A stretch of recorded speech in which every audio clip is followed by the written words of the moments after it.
I mean, you can look on paper and you think, oh, I got $3 million worth of stock. But once you take out the taxes, maybe all you got left is like one and a half or one, right? Like, and if you're able to plan it strategically, maybe you can take home two and a half, right? And that could be the difference between making work optional and still having to go get another job.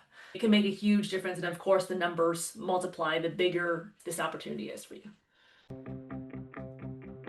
Welcome to Sterling Insights, Stand Out and Supercharge Your Assets, the go-to podcast for financial advisors aiming to grow their assets under management, stand out in a crowded market, and retain assets nearly forever. Are you advising high net worth clients who own appreciated capital assets? Do you want to help them sell without losing a quarter, a third, or even more of their hard-earned profits to capital gains taxes?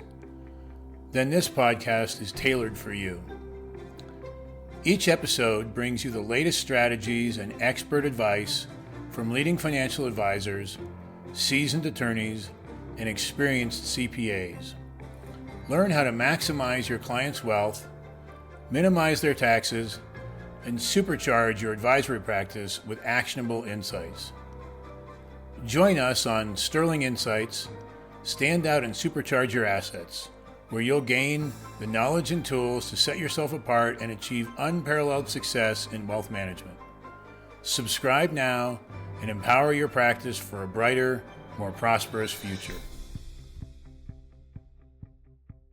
Welcome to another episode of Sterling Insights. I'm your host, Roger Silk. We're joined today by Jennifer Dazzles. Jenny is a certified financial planner and fee-only advisor who has a mission to make making money simple and empowering.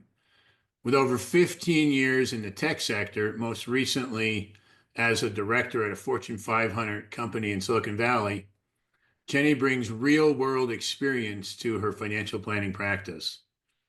Jenny's a member of NAPFA and the Financial Planning Association, and she holds a BA in economics from Washington University in St. Louis, and a certificate in financial planning from Boston University. Jenny specializes in helping professionals in their 30s, 40s, and 50s design careers and finances that fit the lives that they truly want. Today, she's here to share clear, practical strategies to build wealth with confidence. Thank you so much for joining us. Thanks for having me, Roger. It's my pleasure. Just so listeners know, Jenny and I have worked together for a number of years, so we may occasionally slip into part of a discussion that assumes things that you haven't heard about. We'll try to be careful about that. But tell us a little bit how you made the transition from working in Silicon Valley to working with Silicon Valley professionals.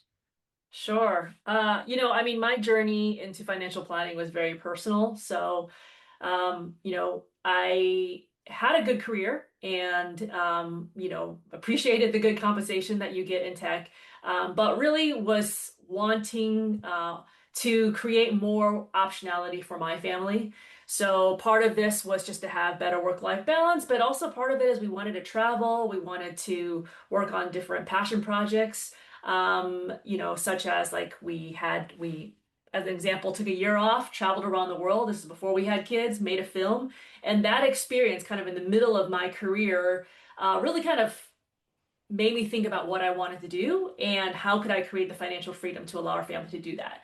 And so that journey, like there was about another 10 years that followed and two children, but that eventually led me to leave tech and then start our own financial planning practice that I run with my wife. And like I said, we serve professionals primarily in the San Francisco Bay Area, which is where we're based. And so we are working with a lot of tech professionals and kind of families like where we ourselves came from. Uh-huh. So are most of the people you work with are tech professionals? What's different if you have a view of it? What's different about tech professionals than, say, other types of people who have this similar kind of wealth? Yeah, well, I mean, I think number one, what we say is that like tax planning matters a lot because typically you do have higher than average compensation. And yet in the Bay Area, costs are also very high, but there's only one federal tax bracket, right? And then of course there's California state on top of that. So I think tax planning for our clients are more important, even more important than I think the average person, and even that is earning something similar, right? Just because it costs so much, so what to live here. And so managing that tax expense is really valuable. I think the other piece of it is, most of our clients do receive a lot of their compensation in the form of equity compensation. And so what happens is if they're lucky enough, they end up working at a company that is doing really well, and they can easily end up after, 5, 10 years working in the same place with millions of dollars in one particular stock that they've accumulated over the years. Right. And I'm guessing that a number of people who you end up talking to are sort of surprised and shocked and maybe appalled by the fact that in California, because of the type of income that they have, their marginal tax rate can exceed 50% on what they thought was capital gains or something like that. Yeah, Um, and so sometimes people get, especially in Silicon Valley, they maybe get various types of stock or options or something like that, the taxation of which is fairly complicated. yes. And is that kind of a person, and I guess a lot of Mhm. successful people, I mean, almost at least in our experience, it's very, very common that a significant part of comp in Silicon Valley is going to consist of something like that. It could be ISOs, it could be RSUs, it could be other forms of stock compensation. Do you want to Yeah, just give a very high level overview of how you look at that and when people should say sort of come to you or come to someone like you if right. they're when in their process they should start thinking about getting, even if they're not taking stuff off the table yet, Yeah. when should they start to look to talk to somebody like you? Yeah, well, maybe I'll kind of answer this question two parts. The first question is like, what are the different kinds of compensation? So if you're working at a public tech company, if you think about, the big tech companies that we all know the names of, you're going to see compensation primarily come from, stock, restricted stock units, right? And that's, I guess, the most simplest to understand. You receive the stock. Once it's vested, you can sell it. When it vests, you have to pay income tax on it, just like you would if it was paid to you in cash salary. And then if you're working at a startup or pre-IPO company, you might get a lot of your compensation in the form of options. And typically these are as much as possible paid out, given to you in the form of incentive stock options. This is where it gets very complicated and there's a lot of options. Everything from taking early exercise, which can help with reducing something like AMT tax, and then if you play the cards right and you use these incentive stock options and you get qualified disposition, you can realize it in terms of long-term capital gains tax rate rather than ordinary income tax rate. So that's the benefit of this. But this requires a lot of planning. This requires a lot of crystal ball trying to figure out what might happen to the stock. And so we get a lot of clients, people come finding us when they are starting to realize that these stock options might be worth something because their company might get acquired or go public. So that's when they come to us. And then on the restricted side, we often see people come to us because they've been working at a mega cap company for a long time. And like I said before, they woke up and they realized, wow, 90% of my liquid net worth is in this one stock. It's been going well so far, but I should probably do something about this. But by the way, my basis is only 20%, so I got 80% gain and I don't know what to do. Right. So that's actually a big reason why we started working together is the cases like this. Right. Now you just very quickly went through at least three different types of situations that employees might find themselves in. Yeah. Um, and I'll just unpack it a little bit. Not that, I mean, there's no way that we could explicate the details enough for somebody listening to say, okay, I get it. I know what I'm going to do. Um, but I do want to just unpack in case people aren't really that familiar with some of the complexities that people need to deal with And I see it breaks down really into two different kinds of complexity. One is strictly what is this tax law and how does it apply? And for most Silicon Valley people, they're California, which means that they have to deal, you'd think you'd have to deal with two tax regimes, the federal and the state, but you actually have to deal with three because there's two federal tax regimes, one of which That's right. is the regular, so-called regular tax, Yeah. and the other one's the AMT. Yes. Okay, Yes. so, and that's comes as a nasty surprise to a lot of people. Yep. Um, and then once you get all that figured out, you have all the complexity that comes essentially with options, right? Yeah. So I don't know if Yeah. if that's if you want to just say a few words about how people, not what they should do Right. because it's too complicated, but when, okay, what factors either in their personal lives or in their professional lives should make them say, "Hey, I need to call someone like Jenny." Yeah. Yes. Well, I think that when you are receiving this equity compensation, and this equity compensation, either you already know it constitutes a significant portion of your wealth, or it could potentially constitute a significant portion of wealth. And when I say significant, it's like, above 10, 20%, right? Like that. And certainly once it gets to 50% and above, you should certainly talk to somebody because optimizing and figuring out a strategy can make a huge difference. And I mean, Roger, you kind of just called out these different tax regimes. I would say you can even split out the federal one to even a further one, which is there's an ordinary income tax bracket and then there's long-term capital gains tax bracket. So the game here is how can you realize your taxes at the lowest rates possible, right? So there's all these different things, all these different ways in which this money's going to get taxed somehow, some way or another, right? Yep. We're trying to figure out what is the lowest rate we can get taxed for. And there's many different factors involved. So I'd say you want to think about like, is this a meaningful amount of my net worth or could be a meaningful amount of my net worth? Two, do you understand it? Do you want to understand it, right? If you're kind of like, oh my God, you're just very overwhelmed, then get help. So a lot of times it's kind of like, how much are you willing to learn and do it yourself? Or, versus kind of relying on expert in which, our firm, we do this. This is the space we play in. We see this played out in many different ways. We spend a lot of time researching this. So we can kind of bring that expertise to the table. And then three, like, I think the other consideration is what do you want this money to do for you, right? And so our clients maybe they're hoping this money can maybe fund the down payment for their first or second house. Maybe this could actually be the key to financial independence, right? So it's kind of like, okay, if that's the goal, then working with an expert can really help you figure out how to plan to create that. And then I guess even thirdly, if they want to do it for charitable giving or we'll talk about this, I'm sure, but like charitable giving combined with a steady stream of income for yourself, like there are ways to structure all of this to create these kind of things. And would you encourage people?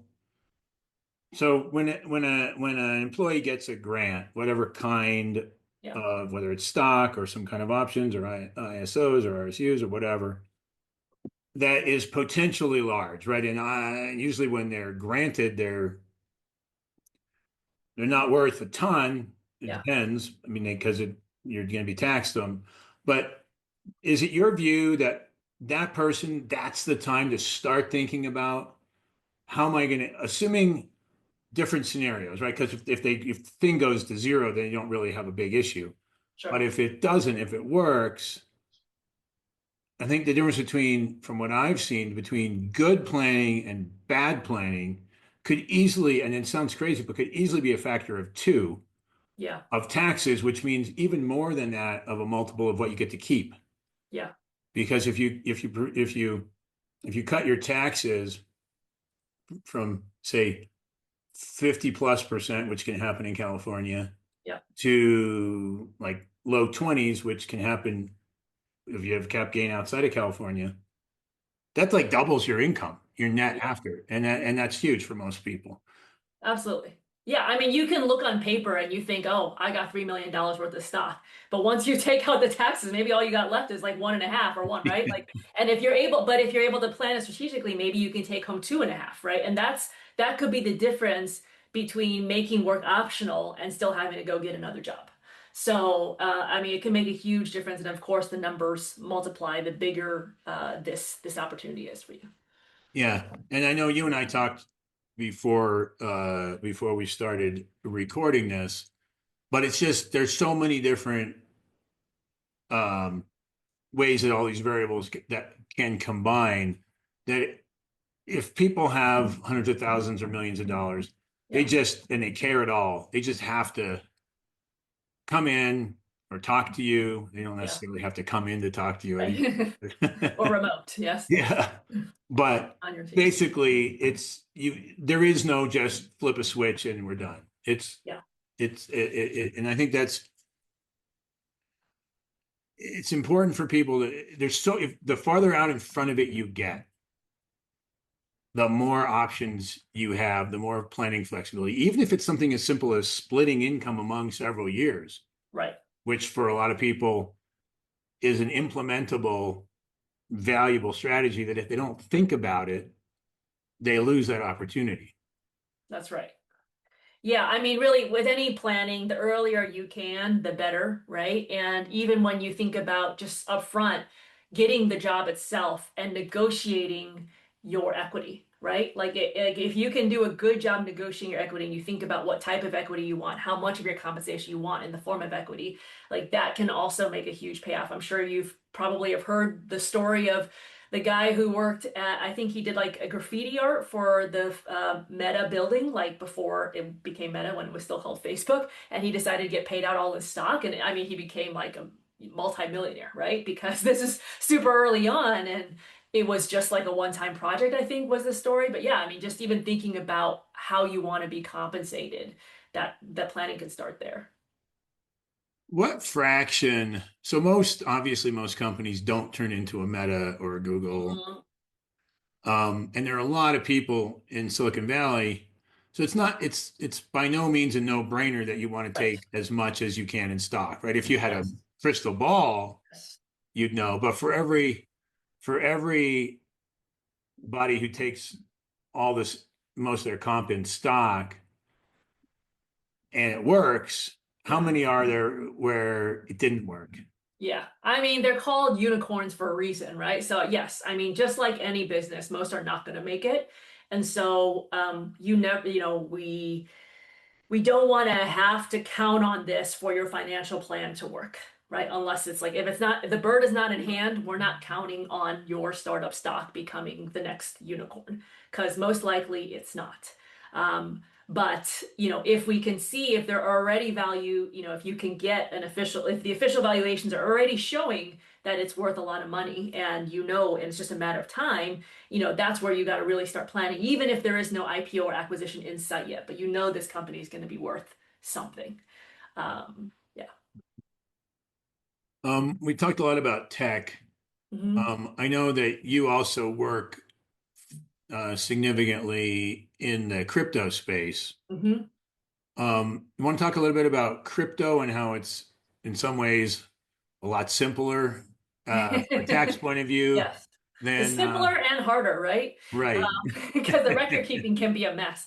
So yeah, in some ways, it's an asset, right? So you're not there's no options to exercise or not exercise.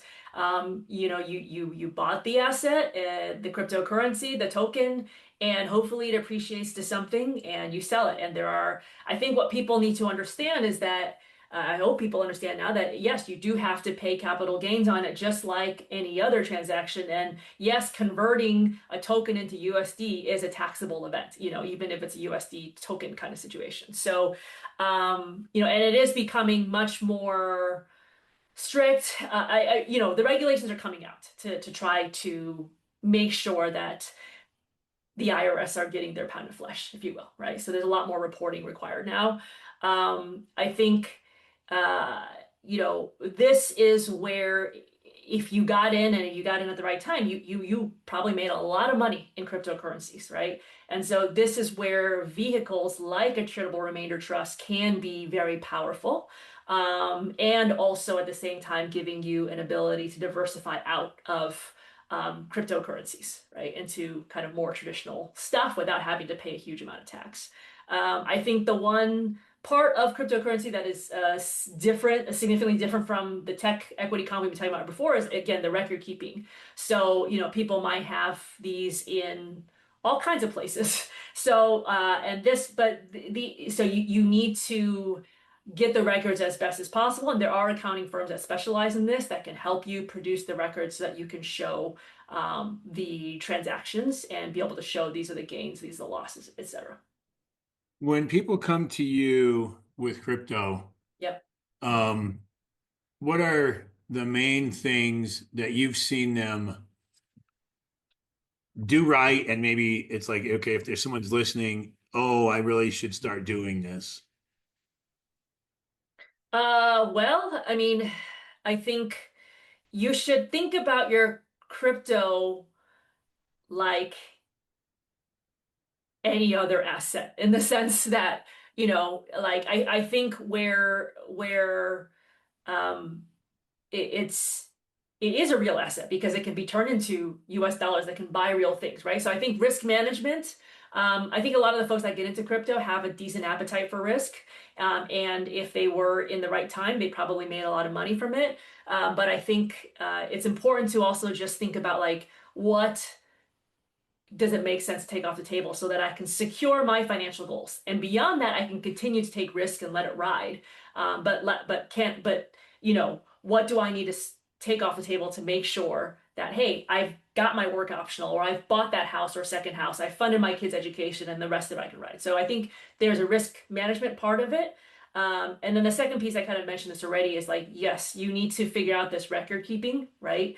The good thing is that losses in crypto can offset gains as well, right? But they have to, I suppose, be in the right order. If you Right. right, if you got the gains first and then you can't like take the losses backwards. So, and I think you're right. I mean, almost by definition, people who are involved and have significant part of their net worth in crypto are pretty risk tolerant. Mhm. But even so, the volatility, just the price volatility of crypto, makes those of us who spend our lives, more or less thinking stocks were volatile. Yeah, I mean, the volatility of, last time I looked, I think the annualized volatility of even the big ones is like close to 100%. yeah, And I mean, we've seen a little bit of that recently, even with Bitcoin, and it dropped from what, 110 to where is it now, 80 or I don't know. something? Yeah, yes, that's what I saw last. Uh, and so,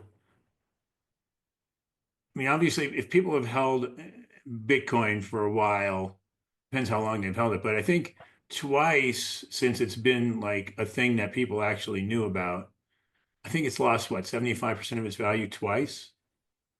Yeah, I mean it is insane, right? Like you can go from being, whatever, eight, nine figure worth person to like half of that in a really short amount of time. So it is kind of like you said, for folks who are thinking stocks are volatile, like this is a whole different level of volatility. And I think there's different schools of thoughts, right? I guess at the end of the day, I believe it is an asset just like any other asset, but the hard thing about this asset is that it's really hard to value because unlike a company, which you can base this valuation on something, revenue, income, cash flow, something, this is truly what price is somebody else willing to pay for this thing, right? So, Right, right. And so, um, most people who've done well in crypto and made millions or tens of millions, probably are not looking for crypto advice per se, yeah, but how can someone like you or your firm help them convert at least, and you talked a little bit about this, convert yeah. some of that into like a permanent minimum lifestyle effectively? Yeah. Well, and I think this is where the charitable remainder trust is a very powerful tool, right? Because you can take a highly appreciated asset, maybe where it's like 90% of it is gain. Let's say you have $5 million of crypto and 90% of it is gain. So almost all of it is gain. And you're like, oh my God, if I sell it, I have to owe so much tax. If you put it into a charitable remainder trust, and again, we're working with relatively young people, right? Most of our clients are kind of between the age of 30 and 50.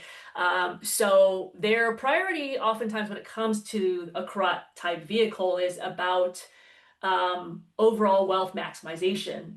Charitable giving is nice, but it's not necessarily the first priority, which is fine, right? The charitable remainder trust can kind of get you two birds with one stone, which is to maximize the after-tax income to you and your family while still leaving something for charity to be charity at the end of your lifetime, right? Or the end of the trust, whatever comes first.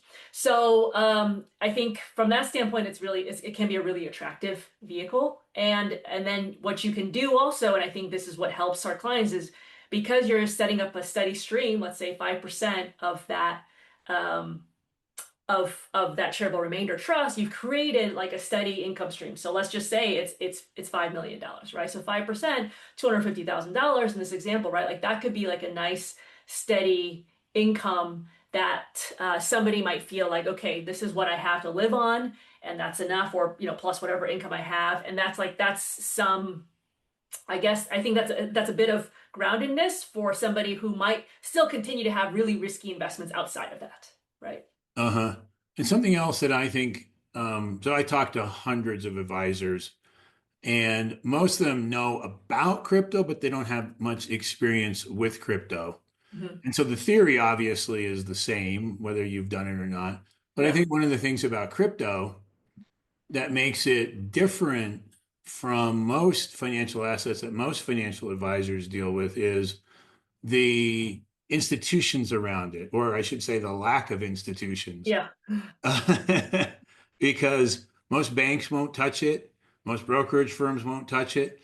And in order to do the kind of planning that you're talking about, there's a fairly narrow nexus of logistical ways of doing that because you have to, in order, it has to be in the financial system.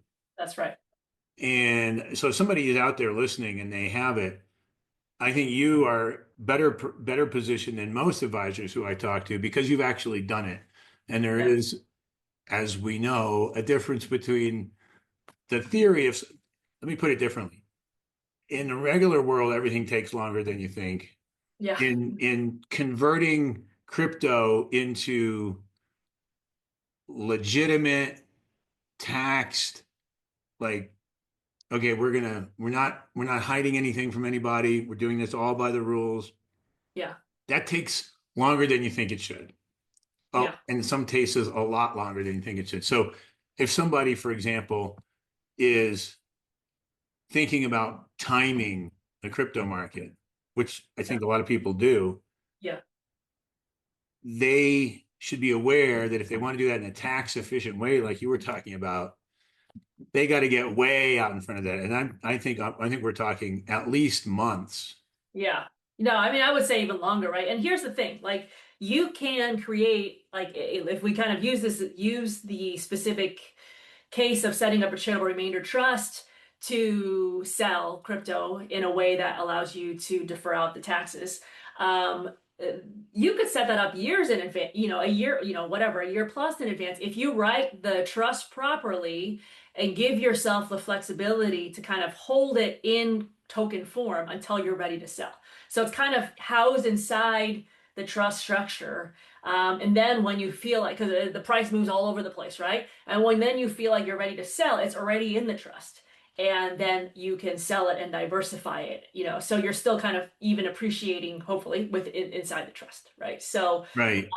and like you said, like, a lot of people kind of, I think the places you can hold crypto, like if it's sitting in a wallet, that's not going to work, right? It has to be in an exchange in which you can create, like you said, the financial institutionalization of it so that it's in a trust in token form. So, the firm we used was Coinbase. There might be others as well, but Coinbase for sure can create you know, a, different account types, including a charitable remainder trust, and hold tokens inside of it. Right. There aren't that many. I think the one we've used is Kraken. Okay, yeah, might be Kraken. Yeah, that's the other one. Yeah. And if somebody does have one of those less well known, like in other words, no one's ever heard of it except for the people who trade it, where that are not on any kind of exchanges, they should still call you because there are things that can be done um, legitimately. Yeah. Yes, and I guess I want to say like just kind of beyond the particular kind of capital gains tax planning, if you're holding your tokens in a wallet, the other thing to think like in a hard wallet, kind of away from an exchange that it has some financial institutionalized over it. The other risk that you run too is around estate planning. Like that has no, even if you've created a trust, revocable trust, and then you have all your ducks in order for everything else, if it's sitting out there, you who has said that where is this going? It's not inside your revocable trust. So like there is a benefit, like when you get to a certain amount of wealth, you want to make sure things are kind of housed in an official manner so that they go to the right places should something happen. Right. And I mean, everybody's heard the stories about people who, one way or another, lost their key. Yeah. Um, and I've talked to advisors who have clients who have that situation. And I mean, it's really tough. I mean, it's psychologically very difficult for people, and it happens. Yeah. Um, it's, I don't have a, other than what you were just talking about, of, okay, get it out of the wallet and get it into the system. Yeah. Uh, Yeah. but yeah, it's an area that well, I think it's less now, but there's about $4 trillion market cap of this stuff. Yeah. Maybe it's closer to three now, but there's a lot of value out there, and there aren't Right. very many people like you guys who've actually got experience with it and who have the conventional um, financial knowledge that you guys have. Yeah. I mean, I do think it's a unique asset, and I think it's the volatility is a very important key part of the characteristic. So I think it's yeah, like I said, with the benefit of doing something like a triple remainder trust is you don't necessarily have to. You can still hold it in token form, and that gives you a lot of inside the trust, and that gives you some flexibility about when to sell. Um, we're a little bit running out of time here. I know we've talked about a lot of kind of niche stuff. Yeah. Uh, if somebody's listening, what do you want them to know about you or about Family Financial that you haven't had a chance to talk about um, yet right now? Yeah. Well, I mean, I think the core question to ask yourself whether your wealth is in the form of tech equity, it's in some stock that you worked at a company, whether it's in crypto, wherever else, right? We always start with what do you want your money to do for you, right? And based on that, we can create a plan that is tax optimized, right? And there are so many tools out there. I mean, as tax planning tools that can, we've been talking about charitable remainder trusts, and then on the ordinary income side, there's all sorts of tools as well, right? Like you can think about solar credit investing and all kinds of other things you can do. Um, to manage taxes. Um, but the question is like, what do you want this money to do for you? Because everything has trade-offs, right? So that's really where I think our value as an advisor is really understanding your goals and then helping you figure out what is the best tool to accomplish your goal so that you can achieve your financial goals with the maximum amount of confidence. That's our goal, right? And that includes, and of course, tax optimization is a big piece of it. And if people want to learn more, where can they learn more about you? Yeah, you can go to modernfamilyfinance.com, and you can, if you're interested in just having like a free consult, you can book a discovery call with us there. Or you can also find our email address and just reach out if you have any questions about what we do. And in case someone's wondering, is it ever too early to book that consultation with you? No, I mean, like I said, planning is always better the earlier that we have. And we always say with our consult calls too, it's kind of like if we feel like, hey, maybe this is not, our services are not exactly the right fit for you right now, we'd also do our best to kind of give you suggestions for other folks or resources that would be a good fit. So really, we're here to help. And I mean, our belief is that money should be a fuel for your best life. Don't think of it as a constraint. Think of it as the fuel for your best life. And so that's what we do. Okay. And can you just please repeat where they can go to look and find you? Sure, you can go to modernfamilyfinance.com. And then there's a place there where if they want, they can book a consultation. That's right. You'll see buttons all over the website where you can book a consult, and or you can there's also a contact us, and you can write us, and we can answer any questions you have there. All right. Thank you so much for your time, Jenny. This is really interesting. All right. Cool. Thanks. Thanks, Roger. Thank you for listening to another episode of Sterling Insights. Stand out and supercharge your assets, where we provide the info you need from successful leading financial advisors, lawyers, and CPAs. Your hosts, Roger and Catherine Silk, invite you to learn more about Sterling Foundation Management by visiting sterlingfoundations.com.